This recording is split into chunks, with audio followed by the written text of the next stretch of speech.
안녕하세요. 자, 우리가 어딜 차례냐면 57페이지 하단의 3번에서 반사회적 법률의 효과입니다. 일단 반사회적 법률 행위는 무효입니다. 그죠? 무효. 무효라는 말은 아무런 효과가 없다는 얘기니까 만약에 이행하기 전이라면 뭐 할 필요 없죠? 이행할 필요가 없어요. 이행하지 않더라도 책임지지 않는 것이 원칙이죠. 근데 문제가 되는 것은 이행을 한 후입니다. 이행을 한 후에는 원칙적으로 부당이득으로서 반환받을 수가 없다라는 것이 우리 민법의 태도입니다. 이런 문제죠. 예를 들어 가지고 갑이 을과 만나 가지고 도박을 했는데 갑이 을에게 도박빚, 도박 채무를 예를 들어서 5천만 원을 부담했다. 그러면 도박은 반사회적이니까 이행하기 전이면 이행할 필요가 없는데 갑이 을에게 도박빚을 뭐죠? 변제했어요.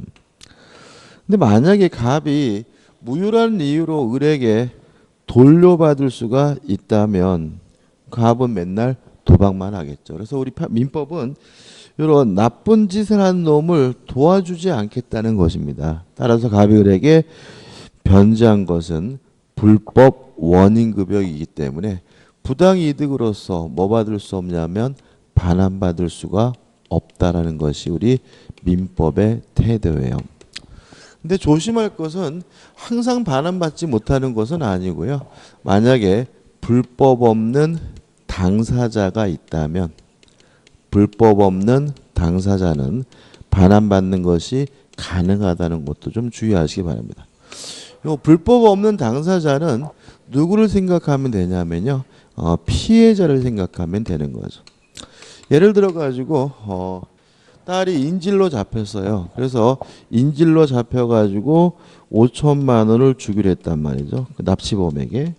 물론 납치범에게 5천만 원을 주기로 한 것은 반사회적에서 무효니까 줄 필요가 없는데 만약에 줬을 때 돌려받을 수가 있느냐. 요 인질범을 석방하기 위해서 5천만 원을 준 사람은 피해자, 불법 없는 당사자이기 때문에 뭐 받을 수 있죠? 반환받을 수가 있다는 것이 우리 민법의 태도입니다. 이 정도인데요. 여기서 조금만 더 생각을 해보면 이제 문제가 되는 것은 이런 겁니다. 갑이 을과 만나가지고 첩계약을 하고 그 대가로 강남에 있는 20억짜리 빌라를 증여하기로 했어요. 물론 이것은 뭐죠? 반사회적에서 무효니까 을은 갑에게 첩이 돼줄 필요도 없고요. 갑이 을에게 이전 등기해 줄 필요도 없는데 만약에 등기를 해줬다면 이것은 불법 원인급여이기 때문에 갑은 을에게 이 빌라를 뭐 받을 수 없어요? 반환받을 수가 없는 거거든요. 그러면 이 빌라는 누구 것이냐? 이 문제에 대해서 우리 판례는 요 불법 원인급여는 반환받지 못한다는 이러한 민법의 규정의 반사 효과로서 을이 소유권을 확정적으로 취득한다는 것이 우리 판례 입장입니다. 따라서 요 빌라는 더 이상 갑의 것이 아니라 누구 거죠? 을의 것이 된다는 것까지 좀 생각해 보시기 바랍니다. 다시 말하면 불법 원인급여는 반환받지 못하므로 소유권이 누구에게 귀속이 되냐면 상대방 측에 귀속이 된다는 것까지 좀 기억해 두시기 바랍니다. 끝입니다. 그 다음에 넘겨보시면 뭐가 나오냐면 4번 동기불법이 나오죠. 이건 뭐죠? 동기가 반사회적인 경우 문제점 나오고 결론이 나오는데 우리 저번 주에 했습니다. 뭐냐면 동기가 반사회적이면 원칙적으로 유효하지만 동기가 상대방에게 표시되거나 상대방에게 알려진 경우에는 그때 비로소 반사회적에서 무효가 된다. 이렇게 되는 거죠. 대표제 풀어볼까요? 다음 중 무효가 아닌 것은 이렇게 나와 있는데 1번 상대방과 통정하여 허위로 체결한 매매계약. 이거 우리가 좀 이따 볼 건데 통정허위 표시로서 무효고요. 2번 주택법의 전매행위 제한.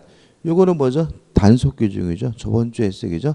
단속 규정이기 때문에 하다 걸리면 처벌은 받지만 행위 자체는 유효하므로 전매행위 제한을 위반하여 한 전매약정은 무효가 아니라 뭐죠? 유효이기 때문에 답은 뭐죠? 2번이 되는 거죠. 나머지 것들에서 3번 관할관청이 허가 없이 한 학교 법인의 기본재산의 처분은 무효입니다. 일종의 강행복규 위반이다. 이렇게 생각하셔도 되고 4번 도박 채무를 변제하기 위하여 그 채무자와 체결한 토지 양도 계약은 반사회적이니까 뭐가 되겠어요? 무효가 될 거고요. 5번 공무원의 직무에 관하여 청탁하고죠. 자, 기억나시나요? 공무원이 정당하게 직무를 집행하기로 했더라도 뭐 받고 하면요? 돈 받고 하면 뭐죠? 반사회적이다. 따라서 그 대가로 돈을 지급할 것을 내용하는 약정은 반사회적 법률에서 무효가 됩니다. 답은 뭐죠? 2번이 되네요. 그 다음 이제 우측에 보시면 뭐가 나오냐면 이중매매가 나오죠. 중요합니다. 일단 우리가 그 저번 달에 기초 강의를 했기 때문에 이제는 이중매매에 대해서 완벽하게 이제 분석할 수가 있는데 이런 문제죠. 갑이 소유하고 있는 A 토지예요. 을과 만나서 예를 들어서 2억에 매매 계약을 하고요. 을이 갑에게 2억 원을 다 지급을 했어요. 근데 문제는 이 땅값이 2억에서 5억으로 폭등하는 바람에 갑이 또다시 병과 만나가지고 5억에 매매 계약을 했다. 이런 얘기죠. 일단 첫째, 이중 매매는 원칙적으로 유효합니다. 이게 무슨 말이냐면 갑과 을 간의 매매 계약, 요 매매 계약 유효하고요. 갑과 병 간의 매매 계약도 뭐죠? 유효합니다. 두 매매가 모두 유효하기 때문에 둘 중에 누가 소유권을 갖냐면 둘 중에 먼저 등기한 사람이 뭐죠? 소유권을 갖게 되는 거죠. 따라서 병이 갑에게 5억 원을 지급했다는 이유로 갑이 병에게 이전 등기를 해줬다면 이 소유권은 선등기자인 누구에게? 병에게 기속되게 되는 거죠. 다시 말하면 이중매매는 원칙적으로 유효합니다. 그럼 여기서 좀 생각해 볼 것은 뭐냐면 두 번째인데 요 갑과 을 간의 요 첫 번째 매매 계약도 뭐죠? 유효한 거거든요. 근데 만약에 갑이 병에게 팔아먹고 병에게 이전 등기를 해주면 더 이상 갑은 을에게 뭐 해줄 수 없어요? 등기해 줄 수가 없으니까 후발적 불능이고 갑에게 뭐가 있어요? 고의가 있거든요. 채무불이행입니다. 따라서 을은 갑과의 매매 계약을 채무불이행, 이행불능을 이유로 뭐 할 수 있죠? 해제할 수가 있고요. 해제를 하게 되면 요 매매 계약이 소급해서 뭐가 돼요? 무효가 되니까 을은 갑에게 지급한 2억 원을 부당이득으로서 반환을 청구하게 되는데 2억만 돌려받는 것이 아니라 뭐까지 붙입니까? 이자까지 붙여서 돌려받는다. 왜냐하면 해제를 해서 원상 회복해야 될 것이 금전이면 뭘 붙입니까? 이자를 붙여야 되죠. 그래서 2억에 대해서는 원상 회복 차원에서 돌려달라고 요구하면서 뭐까지 붙여요? 이자까지 붙이고요. 그 다음에 또 을이 갑과의 매매 계약을 왜 해제했냐면 이행불능, 채무 불이행이어서 계약을 해제했으므로 을은 갑에게 별도로 손해배상을 청구하게 되는데 여기서 손해는 뭐가 손해냐면 이행이익이 손해예요. 다시 말하면 갑이 을에게 정상적으로 등기해 줬으면 을이 벌 수 있었던 돈이 뭐죠? 손해이기 때문에 얼마가죠? 3억이 되는 거죠. 그죠? 그러면 결과적으로 어떻게 되냐면 갑이 병한테 5억 받고 팔았더라도 요 5억을 다 누구한테 줘야 돼요? 을에게 줘야 되고요. 또 특히 2억에다가는 뭐까지 붙여서요? 이자까지 붙여서 돈을 줘야 되는 거죠. 그럼 여기서 우리가 뭘 할 수 있냐면 이중매매는 원칙적으로 유효하다는 말은 이중매매를 할 수 있다는 뜻이 아니라는 거죠. 우리가 계속해서 반복이지만 모든 책임은 무엇을 전제하냐면 유효함을 전제해요. 그래서 우리가 무효인 경우에는 이행할 필요가 없고 이행할 필요가 없다라는 말은 자신의 행위에 대해서 뭘 지지 않아요? 책임을 지지 않는다는 얘기거든요. 따라서 이중매매는 유효하다는 말은 어떤 형태든 뭘 져야 돼요? 책임을 져야 된다는 얘기입니다. 어떻게 책임을 져요? 등기를 해준 사람에게는 소유권을 넘겨줌으로써 책임을 다하고요. 등기를 못 해준 사람에게는 이행불능, 채무불이행 책임을 져야 된다는 의미에서 이중매매는 원칙적으로 뭐한 거죠? 유효한 거죠. 그래서 항상 문제가 되는 게 나중 가가지고 이런 분이 있어요. 이중매매 해도 되는 거 아니에요? 이렇게 꼭 물어보는 분이 계시는데 유효라는 말은 뭘 져야 돼요? 책임을 져야 된다는 의미고 결국은 요 내용이 됨을 잊지 마시기 바랍니다. 자, 그다음 두 번째 문제는 이중매매가 항상 유효한 것은 아니죠. 예외적으로 무효인 경우가 있죠. 언제 무효냐? 예외적으로 두 번째 산 사람이 제2매수인이 이러한 갑의 배신행위에 대해서 아는 것을 넘어서 적극 가담하게 되면 이제 갑과 병 간의 매매 계약은 반사회적 법률행위로서 무효라는 것이 우리 판례 입장입니다. 다시 말하면 이중매매가 반사회적이라는 이유로 무효가 되려면 뭘 해야 돼요? 적극 가담해야 돼요. 다시 말하면 이중매매가 원칙적으로 유효하다는 말은 제2매수인이 두 번째 산 사람이 선이든 악이든 묻지 않고 뭐하다는 얘기죠? 유효하다는 얘기죠. 다만 아는 것을 넘어서 뭐 해야 하지만요? 적극 가담해야지만 갑과 병 간의 이중매매가 반사회적인 일이라는 이유로 뭐가 돼요? 무효가 되는 거죠. 적극 가담이란 말이 뭐예요? 이런 겁니다. 갑이 병한테 와서 요 땅 팔래? 살래? 라고 하는데 병이 을이 이미 갑에게 샀다는 사실을 알면서 사는 것은 뭐예요? 악인 거죠. 이때 병은 뭘 가져요? 소유권을 취득해요. 그게 아니라 병이 갑을 꼬셨어요. 야, 너 바보니? 그 5억짜리를 왜 2억에다 을에게 넘겨줘? 라고 해가지고 병이 갑을 적극적으로 권유해가지고 갑과 병이 이중 매매 계약을 체결했다면 이게 뭐가 되는 거죠? 적극 가담한 것이고요. 이때는 갑과 병 간의 매매는 반사회적인 일환으로 무효가 되고 무엇도 무효가 돼요? 등기도 무효가 되는 거죠. 한번 생각해보자. 만약에 이중매매가 적극 가담했다는 이유로 반사회적으로서 무효라면 첫째, 소유권은 누구에 있느냐? 일단 갑에게 있는 거다. 왜냐하면 매매가 무효면 무엇도 무효? 등기도 무효죠. 그럼 여기서 갑이 자신이 소유권자란 이유로 병의 등기에 대해서 말소를 청구할 수가 있느냐? 요 문제인데 병의 등기에 대해서 말소해달라고 청구할 수는 없다. 왜냐하면 갑이 병에게 이전 등기해 준 것은 뭐이기 때문에 불법 원인급여이기 때문에 뭐 받지 못해요? 반환받지 못하니까요. 근데 문제는 두 번째, 제일 매수인인 을은 나쁜 짓을 한 사람이 아니니까 병의 등기에 대해서 말소를 청구할 수가 있는데 주의하실 것은 을이 병에게 직접 말소를 청구하는 것이 아니라 갑을 대의해서 말소를 청구하게 됨을 주의하시기 바랍니다.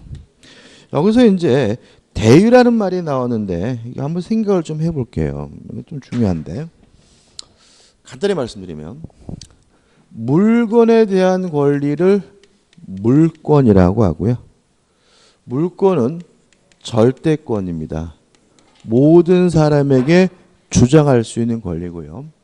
따라서 물권을 행사할 때는 굳이 뭐 할 필요 없냐면 대의할 필요가 없어요. 이에 반해서 채권은 특정한 사람에게 일정한 행위를 요구할 수 있는 권리가 뭐죠? 채권이고, 채권은 특정한 사람에게만 주장할 수 있는 권리이기 때문에 상대권이라고 하고요. 따라서 채권은 상대권이기 때문에 채권을 행사할 때 뭘 해야 되냐면 대의에서 행사해야 되거든요. 자, 이런 얘기입니다.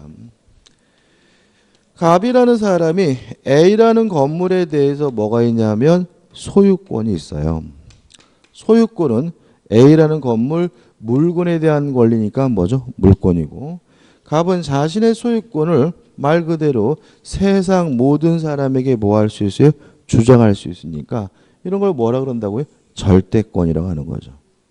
이에 반해서 을이 갑에게 1억을 빌려줬으면 1억을 달라 요구할 수 있는 뭐가 있어요? 채권이 있고, 이 채권은 누구한테만요? 갑한테만 행사할 수 있는 거죠. 엉뚱한 병한테 돈 달라고 지랄거리면 병한테 뭐합니까? 뒤지게 맞아요. 따라서 채권은 특정한 사람에게만 주장할 수 있기 때문에 뭐가 되는 거죠? 상대권인 거죠. 그럼 한번 생각해 보자고요. 두 가지입니다. 자, 원칙으로 돌아가 가지고 만약에 병이 소유권을 취득했는데 을이 이 토지를 점유하고 있다면 이때 병은 갑을 대의할 필요 없이 직접 을에게 반환해 달라고 뭐 할 수 있어요? 청구할 수 있어요. 왜냐하면 소유권은 뭐죠? 물권이고, 물권은 모든 사람에게 주장할 수 있는 뭐예요? 절대권이니까 갑에게도 주장할 수 있고 을에게도 주장할 수 있다. 굳이 뭐 할 필요 없는 거죠? 대의할 필요가 없는 거죠. 근데 만약에 병이 적극 가담했다는 이유로 병의 등기가 만약에 무효라면 한번 생각해 보자고요. 갑은 병에게 직접 말소해달라고 청구할 수 없다 그랬죠. 왜요? 병의 등기는 불법 원인급여이기 때문에, 그죠? 근데 문제는 을은 제1매수인은 병의 등기에 대해서 뭐 할 수 있어요? 말소를 청구할 수가 있는데, 문제는 을이 갑과 매매 계약을 하고 대금을 지급했다면 아직 소유권이 없죠. 그죠? 갑에게 이전 등기해달라고 요구할 수 있는 뭐만 있는 상태예요? 채권만 있는 상태고, 이 채권은 누구한테만 주장할 수 있어요? 갑한테만 주장할 수 있고 병에게는 주장할 수가 없으니까 결국은 어떻게 해야 돼요? 갑을 통해서, 갑을 대해서 병의 등기에 대해서 뭐합니까? 말소를 청구하게 됨을 주의하시기 바랍니다. 그 다음에 마지막으로 만약에 병이 자기 앞에 등기된 곳을 기하로 정한테 팔아먹고 정한테 이전 등기를 해줬다면 병은 선이라 하더라도 뭘 갖지 못해요? 소유권을 갖지 못한다. 왜냐하면 무효는 절대적 무효가 원칙이기 때문에 제3자가 선이라 하더라도 뭐 받지 못해요? 보호받지 못한다는 것까지 한번 생각해 보시기 바랍니다. 끝입니다. 교재에 보시면 판례가 나와 있는데 판례 한번 꼼꼼히 좀 읽어보시기 바라고요. 60페이지 오시면 이제 뭐가 있냐면 이중매매와 뭐죠? 유사한 법률관계가 나와요. 이렇게 한 분씩 이렇게 따로따로 오시니까 제가 적응이 잘 안 되는데 이렇게 다음 주도 좀 늦게 할까요? 요거를 줄이면요 이렇게 돼요. 자, 병입니다. 병은 선이든 악이든 묻지 않고 뭘 가져요? 소유권을 갖는다. 다만 아는 것을 넘어서 뭐 하면요? 적극 가담하게 되면 갑과 병 간의 매매 계약은 반사회적에서 뭐가 돼요? 무효가 되니까 이때는 뭘 갖지 못해요? 소유권을 갖지 못한다. 이렇게 되잖아요. 이걸 이중매매 법리라고 하고요. 이게 실제로는 세 가지예요. 첫째, 지금 이중매매에 있어서 누구죠? 제2매수인이죠. 이중매매에 있어서 제2매수인은 일단 선악불문하고 뭘 갖습니까? 소유권을 갖는다. 다만 아는 것을 넘어서 뭐하면요? 적극 가담하면 이중매매가 반사회적 법률 무효이기 때문에 뭘 갖지 못해요? 소유권을 갖지 못한다. 이게 결론인 겁니다. 그죠? 근데 이것이 두 가지가 더 있어요. 두 번째, 명의 신탁입니다. 명의 신탁에서 명의 수탁자의 처분 행위에 있어서 제3자가 마찬가지로 선악불문하고 소유권을 갖지만 아는 것을 넘어서 적극하다 보면 반사회적에서 무효예요. 그럼 명의신탁이란 말이 뭐냐면 명의가 이름이잖아요. 그래서 이름을 빌리기로 하는 계약을 우리가 뭐죠? 명의신탁이라고 해요. 명의신탁이 뭐라고요? 이름을 빌리는 계약. 예를 들어서 갑이라는 사람이 A라는 토지를 가지고 있는데요. 갑자기 장관으로 지명이 됐어요. 그러면 요즘 같은 세상에는 땅 많은 곳도 요거도 먹죠. 지금 뭘 나가야 돼요? 청문회 나가야 되잖아요. 그죠? 그래서 고민하다가 내 이름으로 땅을 가지고 있으면 안 되겠다 싶어서 친구인 을을 만나서 야, 네 이름 좀 빌리자. 이렇게 친구의 이름을 빌리기로 했다면 이거 우리가 뭐죠? 명의 신탁이라고 하고요. 친구의 이름을 빌려서 갑이 을에게 이전 등기를 해주면 요 갑을 뭐라 그러냐면 명의 신탁자. 이름을 빌려준 을을 우리가 뭐죠? 명의 수탁자라고 해요. 그래서 을 앞으로 이전 등기해 놓고 청문회 가가지고 청문회를 받았는데 문제는 을이 자기 앞에 등기된 것을 기하로 병한테 팔아먹고 병한테 뭘 해줬냐면 이전 등기를 해줬어요. 다시 말하면 명의신탁에 있어서 명의수탁자가 뭐 한 거죠? 팔아먹었을 때 요 병은 어떻게 되느냐? 제3자는 선악불문하고 뭘 갖습니까? 소유권을 갖습니다. 다만 아는 것을 넘어서 을의 배신행위 뭐하면요? 적극가담하면 을과 병 간의 매매가 반사회적이어서 무효이기 때문에 뭘 갖지 못해요? 소유권을 갖지 못합니다. 똑같이 따지는 거죠. 그죠? 그 다음에 또 하나 더 있어요. 세 번째. 취득시효 완성 후 소유자의 처분 행위에 있어서 매수인입니다. 자, 이런 문제입니다. 우리가 나중에 취득시효도 자세히 해야 되는데 등기는 갑이 하고 있고요. 점유는 을이 하고 있는 상태에서 20년이 됐어요.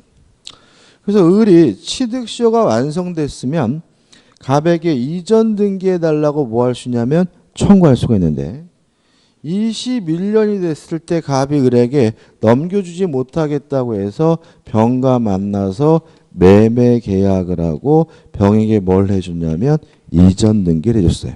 다시 말하면 취득시효가 완성된 후에 소유자가 뭐 했어요? 팔아먹었어요. 이때 병은 선악불문하고 뭘 갖습니까? 소유권을 갖습니다. 다만 아는 것을 넘어서 뭐 하면요? 적극가담하면 요 갑과 병 간의 매매가 반사회적 법률에서 무효라는 것이 우리 판례 입장이에요. 이해되시나요? 실제로 이게 다른 것 같지만 이중매매하고 똑같아요. 한번 보세요. 지금 갑이 을과 만나가지고 2억의 매매 계약을 하고 2억을 받았잖아요. 그럼 갑은 을에게 뭘 해줘야 돼요? 등기해줘야죠. 근데 병한테 뭐 했어요? 팔아먹은 게 뭐죠? 이중매매잖아요. 그죠? 그럼 이것도 볼까요? 갑이 을의 이름을 빌려서 등기해놨어요. 진짜 준 거 아니잖아요. 이름만 빌린 거잖아요. 따라서 을은 갑에게 이전 등기해줘야죠. 달라 그러면요. 근데 병에게 뭐예요? 팔아먹었어요. 똑같은 거예요. 그죠? 이것도 마찬가지죠. 취득시효가 완성되면 갑은 을에게 뭘 해줘야 돼요? 등기해줘야죠. 그죠? 그런데 뭐 했어요? 팔아먹었어요. 뭐하고 똑같은 거예요? 이중매매하고 똑같은 거예요. 다시 말하면 등기를 해줘야 되는데 다른데 뭐죠? 팔아먹었다. 이 세 가지의 뭐예요? 공통된 특징이고요. 등기를 해줘야 되는데 다른데 뭐죠? 팔아먹으면 그 매수인은 선악불문하고 뭘 갖습니까? 소유권을 갖는데 아는 것을 넘어서 뭐 하면요? 적극가담하면 그때는 반사회적 법률에서 무효이기 때문에 뭘 갖지 못해요? 소유권을 갖지 못한다는 것이 우리 판례 기본적 태도고요. 요 세 가지 꼭 기억해 두시기 바랍니다. 그 다음에 나는 명의신탁이라는 건 참 모르겠다. 우리가 뒤에서 하겠죠. 그죠? 뒤에서 하고. 나는 취득시효란 말이 뭔지 모르겠다. 이것도 뭐예요? 뒤에서 한다 그죠? 근데 제발 부탁드리지만 모르는 게 나와도 곤혹스러워하지 마시고 어떻게 해요? 앞으로 뭐 하셔야 돼요? 전진해 가셔야 되고 이것도 우리가 뒤에서 자세히 볼 것들입니다. 일단은 끝입니다. 교재 판례까지 설명드린 거고요. 오른쪽에 보시면 이제 뭐가 나와요? 대표예제가 나와요. 이 대표예제도 결국은 기출문제잖아요. 28회. 올해 시험 몇 회죠? 30회죠. 그죠? 근데 일단 여기서 또 하나 말씀드리면 잔소리 좀 하면 이런 문제가 나오면 인상써 아이씨 나는 아이씨 미치겠어. 미치면 안 되죠. 그죠? 근데 참 묘하게도 뭐냐면 문제에 나오는 사례들이 새로운 사례가 아니라 수업 시간에 다루는 사례라는 점이에요. 그러니까 민법은 사례가 다양하지 않아요. 왜 그러냐면 사례를 독창적으로 만들게 되면 오류가 생겨요. 그래서 검증된 사례만 나오기 때문에 우리가 수업 시간에 하는 사례들이 결국은 뭐라고요?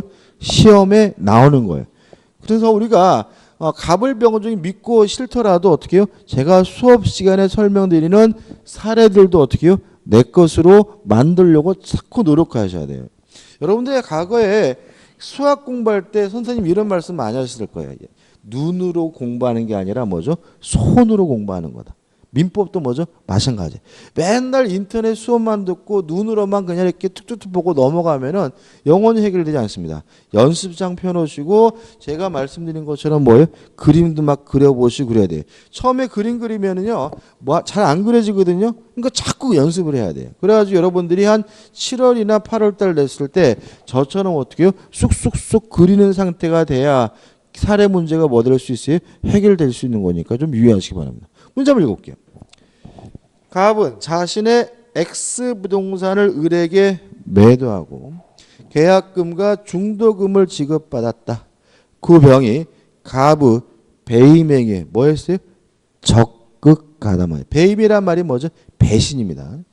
갑과 X 부동산에 대한 매매 계약을 체결하고 자신 명의로 소유권 이전 등기를 마쳤다. 다음 설명이 틀린 것이죠. 그러면 사례가 지금 제가 열심히 설명드린 사례하고 어떻게 해요? 똑같다는 걸 알 수가 있어요. 어차피 공부하는 사례가 뭐죠? 시험 문제 나오니까 고통스러워하지 마세요. 그죠? 그럼 붙이면 뭐죠? 1번 을은 병에게 소유권 이전 등기를 직접 청구할 수는 없다.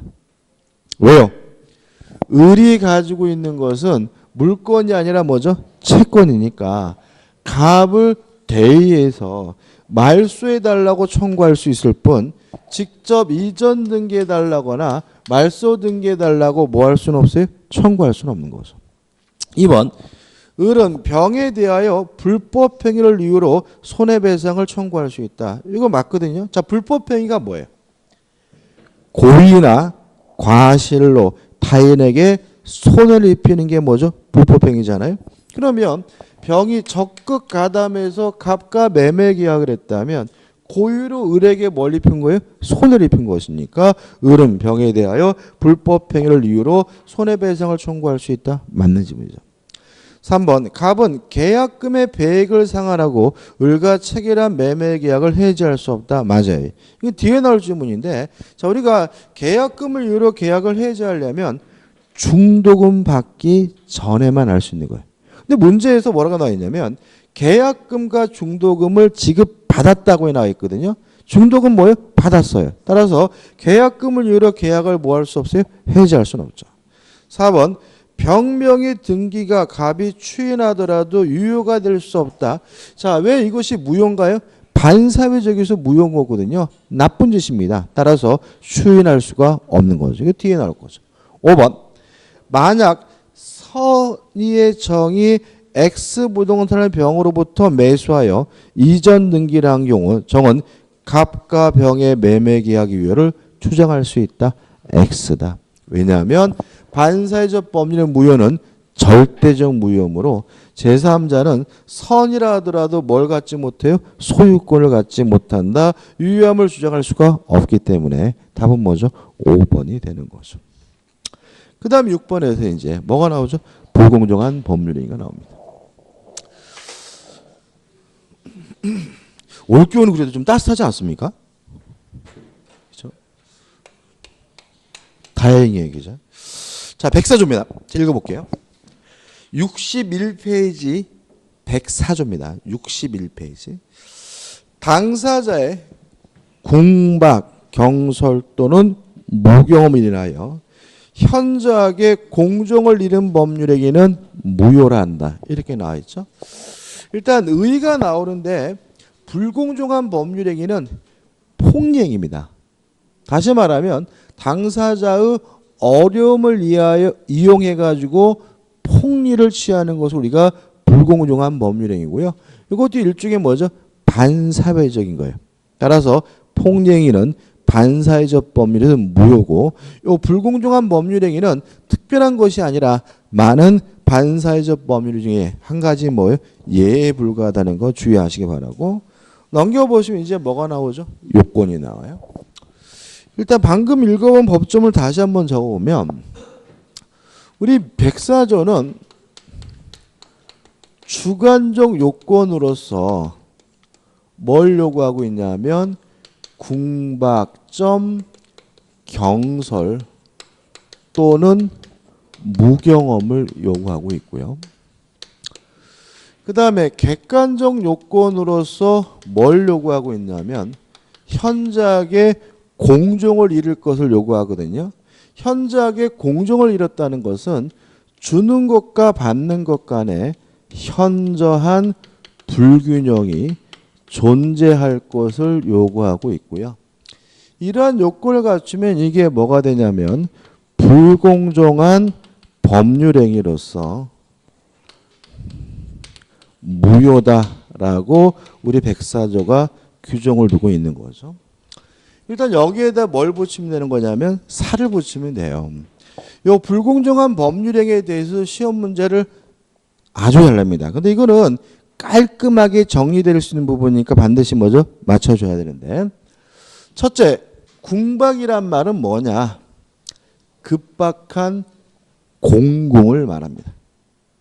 급박한 공공, 그 말도 어렵나요? 어려운 사정을 말합니다. 다시 말하면 경제적이든 정신적이든 심리적이든 어떤 이유든지 간에 어렵기만 하면 뭐죠? 궁박입니다.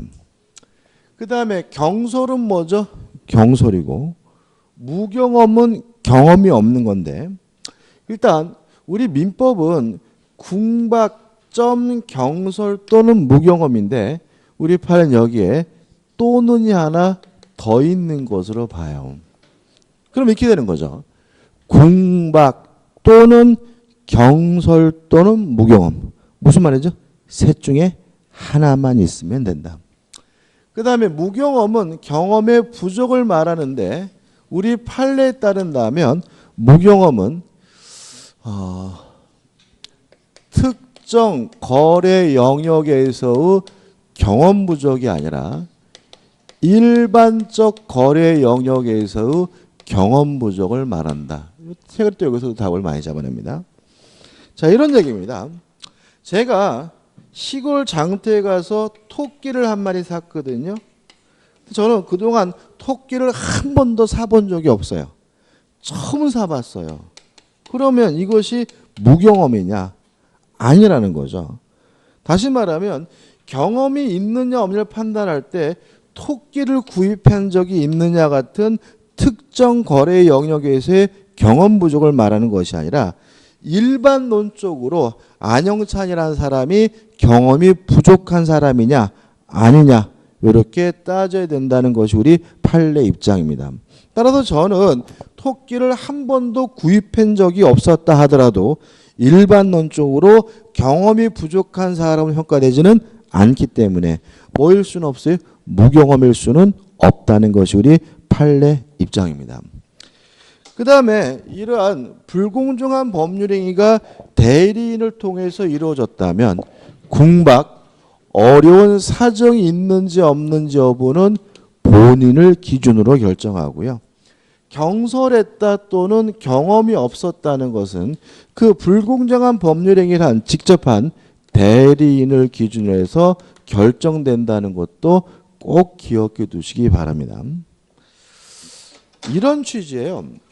참고로 이 불공정한 법률에 관한 판례가 우리나라에 많을까요? 적을까요? 의외로 많습니다. 많아요. 가장 흔한 게 뭐냐면 교통사고예요. 그러니까 이게 우리는 어떤 상황이냐면 교통사고로 인해서 보험회사 약관을 통해서 보상받을 수 있는 금액하고 소송을 가가지고 받을 수 있는 금액하고 현격한 차이가 있어요. 심한 경우에는 한 3배 이상 차이 나는 경우가 있어요. 그러다 보니까 보험회사 직원들은 사건이 벌어지게 되면 소송 가기 전에 빨리 합의하려고 하는 경향이 있고요. 특히 사망사고의 경우에는 그런 경우가 많습니다. 이런 겁니다. 갑과 을이 부부인데요. 예를 들어서 갑이 교통사고 나셔가지고 가슴 아프게 사망을 하셨어요. 그럼 을을 우리가 뭐라 그러죠? 과부라고 하죠. 미망인이라고 하나요? 제가 전에 말씀드렸죠, 그죠? 미망인은 함부로 쓰면 안 되는 말이다. 왜냐하면 이게 안일 미자기 때문에 아직 안 죽은 사람 이런 뜻이에요. 미망이니까 남편이 죽으면 부인이 뭐요? 쫓아 죽어야 되는 것이 뭐죠? 인지상정인데 아직도 안 죽고 있는 사람 이게 뭐예요? 미망인이란 뜻이에요. 쓰면 안 되는 말입니다. 그죠? 그러니까 과부라는 말은 혼자 됐다는 뜻이거든요. 그죠? 홀로 됐다는 뜻이에요. 그죠? 근데 참 재밌는 거는 과부세요 그러면 이 자식 이러는데 미망인이세 그러면 어떻게 흐뭇하고 그러잖아요. 그죠? 그러니까 이게 뭐냐면 그러니까 아직도 우리가 정서적으로 남녀 평등이 아닌 거예요. 우리가 무의식적으로. 그러면서 어떤 사회적 분위기가 있냐면 묘하게도 이분을 죄인시하는 분위기가 있어요. 그래서 보통 이제 갑이 돌아가시면 을이 장례식장 같은데 한쪽에서 뭐요? 굉장히 슬픈 척하면서 이렇게 쭈그려 앉아 있어야지. 괜히 막 돌아다니면서 막 육개장 그릇 세우고 막 이러고 다니면은 사람들이 뭐라 그래요? 독한 년 막 이렇게 욕한단 말이에요. 그래서 어떤 일이 벌어지냐면 보험회사 직원이 와가지고 요분이 돌아가신 것에 대해서 합의 절충을 시도하려고 할 때 이분이 나서지를 못해. 남편이 죽었는데 부인이 뭐 1억 달러, 1억 5천 달러 막 이러면은 뭐예요? 주위에서 저년 막 이러니까 그죠? 그러다 보니까 보통 누가요? 친정 오빠나 시동생이 나서서 하는 경우가 대부분이에요. 그럼 보자고요. 갑이 돌아가셔서 어려운 사람은 친정 오빠가 아니라 누구예요? 을인 거죠. 따라서 어려운지 안 어려운지는 누굴요? 본인을 기준으로 하는 거예요. 그죠? 그 다음에 합의 과정에서 경솔했었다. 합의 과정에서 경험이 없었는지는 실제로 합의 절충을 한 누굴 가지고 친정 오빠를 가지고 따져야 되겠죠. 다시 말하면 궁박은 뭐죠? 본인을 기준으로 하고요. 경솔 또는 모욕은 누굴 기준합니까? 대리를 기준으로 한다는 것도 꼭 기억해 두셔야 돼요. 그 다음에 우리 민법은 이러한 주관적 요건과 객관적 요건만 규정하고 있지만 우리 판례는 주관적 요건에 관한 이용의사, 폭리행위에 악의가 필요하다는 것이 우리 판례 입장입니다. 다시 말하면 상대방이 궁박 또는 경솔 또는 무경험을 뭐 해가지고요? 이용해 처먹어가지고 불공정한 법률 행위를 해야 비로소 뭐죠? 무효가 된다는 것이 우리 판례 입장이고요. 그 다음에 객관적 요건으로서 현저한 불균형이 존재해야 되는데 첫 번째 기억할 것은 뭐냐면 법률 행위 시를 기준으로 한다. 예를 들어서 부동산 매매 계약을 했어요. 그러면 언제를 기준으로 한다는 거예요? 매매 계약할 때를 기준으로 한다는 거죠. 그러나 나중에 그 부동산 가격이 폭락을 했는지 폭등을 했는지 그런 건 뭐 하지 않아요? 고려하지 않겠다는 거고요. 두 번째, 오로지 객관적 가치만 가지고 따집니다. 뭐는 고려하지 않냐면 주관적 가치는 고려하지 않겠다는 것이 우리 판례 입장입니다. 다시 말하면 우리 남편이 손때 묵은 집이다 뭐 이런 거, 아니면 대대로 우리 집안의 종갓집이다. 이런 주관적 가치는 뭐 할 수 없다는 거에 고려할 수 없고요. 오로지 뭐만 가지고 객관적 가치만 가지고 현저한 불균 여부를 판단하게 되고요. 그 다음에 입증에 관한 문제인데 뭐가 문제냐면 현저한 불균형이 있다는 사실을 입증하기는 쉬워요. 예를 들어 가지고 5억짜리 땅인데 2억에 매매 계약했다. 그러면 현재 시세가 5억이라는 걸 입증하고요. 그죠? 검색해 보면 나오겠죠? 2억짜리 매매 계약서를 첨부하면 현저한 불균형이 있다는 것은 쉽게 뭐 할 수 있어요? 입증할 수가 있는데 궁박 또는 경솔 또는 무경험은 주관적이고 심리적인 것이기 때문에 입증하기가 대단히 어렵습니다. 그래서 우리 최근에 현저한 불균형이 존재할 때 주관적 요건이 추정이 되는지가 문제가 되는데 우리 판례는 객관적 요건이 입증되더라도 주관적 요건이 추정되지 않는다는 입장입니다. 따라서 주관적 요건이든 객관적 요건이든 모든 요건을 누가 입증해야 되냐면 무효를 주장하는 자가 스스로 입증해야 된다는 것이 우리 판례 입장입니다. 약간 좀 이상해요. 그러니까 다시 말하면 스스로가 띨띨하다는 사실을 입증하라는 얘기예요. 제가요 참 경험 없는 놈이거든요. 누가요? 스스로가. 제가요 진짜 경솔한 사람이거든요. 누가요? 스스로가. 무슨 자비판도 아니고 이게 말이 안 되는 것 같은데 그래서 시험은 잘 나와요. 다시 말하면 현저한 불균형이라는 객관적 요건이 입증되더라도 주관적 요건은 뭐 되지 않습니까? 추정되지 않습니다. 따라서 객관적 요건이든 주관적 요건이든 모든 요건을 누가 입증해야 됩니까? 무효를 주장하는 자가 입증해야 됨을 주의하시기 바랍니다. 요건은 끝난 겁니다. 그다음 적용 범위예요. 일단 불공정한 법률행위입니다. 따라서 이 백사조는 법률행위에만 적용돼요. 따라서 계약에도 적용이 되고 단독행위에도 적용돼요. 다만 유의하실 것은 법원에서 하는 경매의 경우에는 백사조가 적용되지 않는다는 것이 우리 판례 입장입니다. 일단 형식적인 이유는 법원에서 하는 경매는 뭐가 아니란 얘기예요? 법률행위가 아니란 얘기고요. 실질적인 이유는 만약에 법원에서 하는 경매에다가 백사조를 적용하게 되면 경매제도가 와야 돼요. 한번 생각해 볼게요. 제가 은행에서 대출을 받았는데 돈을 못 갚으니까 제 아파트를 경매하겠대요. 진짜 궁박하죠. 동의하시나요? 진짜로 어렵죠. 그죠? 뭐 보통 살던 아파트가 경매되면 일단 뭐부터 해요? 부부싸움부터 하고 그냥 술 먹고 막 그런단 말이죠. 근데 이놈들이 제 아파트를 강제로 뺏어가 가지고 제값이나 제대로 받아주나요? 그럼 뭐예요? 뭣도 있는 거예요? 현저한 불균형도 있는 거죠. 이게 공교롭게도 이 경매제도는 주관적 요건과 객관적 요건을 모두 충족하기 때문에 만약에 경매에 대해서 백사조가 적용되면은 대부분의 경매가 다 뭐가 돼버려요? 무효가 돼버리고 그러면 법원 경매제도는 뭐 될 수 없어요? 유지될 수가 없다는 거예요. 그래서 경매는 불공정하다는 이유로 뭐가 될 수 없어요? 무효가 될 수 없다. 경매에 대해서는 백사조가 적용되지 않는다는 것이 우리 판례 입장입니다. 그 다음에 모든 계약에 다 적용되는 건 아니에요. 계약 중에 제외되는 게 있어. 작년에는 여기서 답이 나왔어요. 뭐냐면 증여와 같은 무상행위는 제외됩니다. 증여와 같은 무상행위는 불공정하다는 이유로 뭐가 될 수는 없어요? 무효가 될 수는 없어요. 자, 왜 그러냐면 불공정한 법률행위가 무효인 것은 폭리이기 때문이잖아요. 근데 증여는 항상 뭐예요? 폭리죠. 항상 뭐예요? 현저한 불균형이 있죠. 제가 제 조카에게 용돈 10만 원을 줬습니다. 제가 10만 원 줘더라도 제 조카는 저한테 아무것도 안 해줘. 따라서 증여는 뭐예요?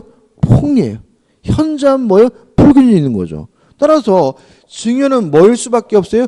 폭리일 수밖에 없으니까 폭리란 이유로 뭐가 될 수는 없어요? 무효가 될 수는 없다. 따라서 증여와 같은 무상행위는 제외된다. 증여와 같은 무상행위는 불공정한 법률행위로서 뭐가 될 수는 없어요? 무효가 될 수는 없다는 것이 우리 판례 입장입니다.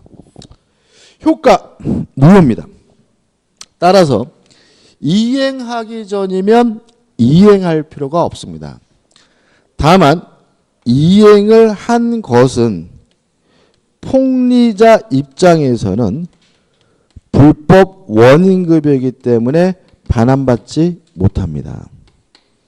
다만 피해자는 당한 사람은 불법 없는 당사자이기 때문에 뭐 할 수 있어요? 반환받을 수가 있다는 거 잊지 마시기 바라고요. 그 다음에 불공정한 법률행위는 반사회적 범위 일종이기 때문에 절대적 무효입니다. 따라서 선의의 제3자는 뭐 받지 못해요? 보호받지 못한다는 것도 기억해 두셔야 되고요. 또 반사회적 범위 일종이기 때문에 추후에 인정할 수 없다, 추인할 수는 없습니다. 다만 우리 판례가 무효행위 전환은 인정한다는 것이 우리 판례 입장입니다. 다시 말하면 불공정한 법률행위도 반사회적 법률행위고 나쁜 행위이기 때문에 뭐 할 수는 없어요? 추인할 수는 없지만 무효행위 전환은 뭐죠? 인정해요. 이게 무슨 말이냐면 예를 들어서 갑이 소유하고 있는 A 토지를요. 을이 갑의 궁박 상태를 이용해 가지고 5억짜리 토지를 3억에 매매 계약을 했어요.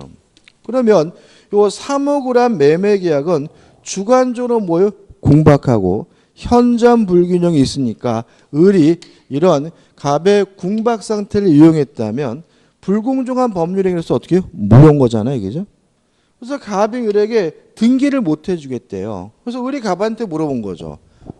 얼마에 파실 건데요? 그랬더니 갑이 최소한 5금 받아야 되겠대요. 그럽시다 라고 한다면 3억으로서는 무효지만 5억으로서는 뭐 할 수 있는 거죠? 유효할 수가 있는 거죠. 그죠? 다시 말하면 3억으로 한 매매 계약은 뭐죠? 무효지만 5억으로 한 매매 계약으로서 뭐죠? 바꿀 수는 있으니까 뭐를 인정해요? 무효행위 전환은 인정되고 있음을 주의하시기 바랍니다. 끝입니다. 다 했어요. 제가 교재에 나와 있는 판례까지 다 설명드린 겁니다. 그렇죠? 한번 읽어보시기 바라고 한 장을 넘겨보시면 64페이지에 대표해제 가지고 문제가 나와 있죠. 정리하는 의미에서 한번 풀어볼게요. 불공정한 법률행위에 관한 설명으로 틀린 것은 1번 경매는 적용되지 않는다. 5죠. 2번 무상계약에는 적용되지 않는다. 다시 말하면 증여와 같은 무상행위는 뭐 되잖아요? 적용되지 않아요. 3번 불공정한 법률행위에 무효행위 전환의 법리가 적용될 수가 있다. 5죠.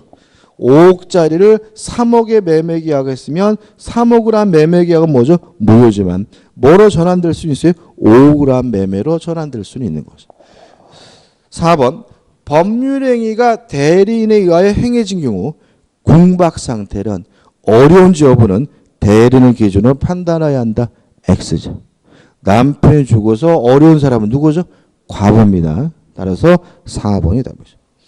5번 매매 계약이 불공정한 법률에 해당하는지는 계약 체결 당시를 기준으로 판단해야 한다. 5죠. 다시 말하면 현저한 불균형이 있는지 없는지는 언제 기준합니까? 법률행위 시 계약할 때를 기준으로 하므로 5번도 뭐죠? 맞는 질문이죠. 물론 올해도 시험에 나오겠죠? 나오는 뭐죠? 이 정도 수준이니까 정확하게 기억해 두시기 바랍니다. 좀 쉬었다가 법률행위 해석을 보도록 하겠습니다.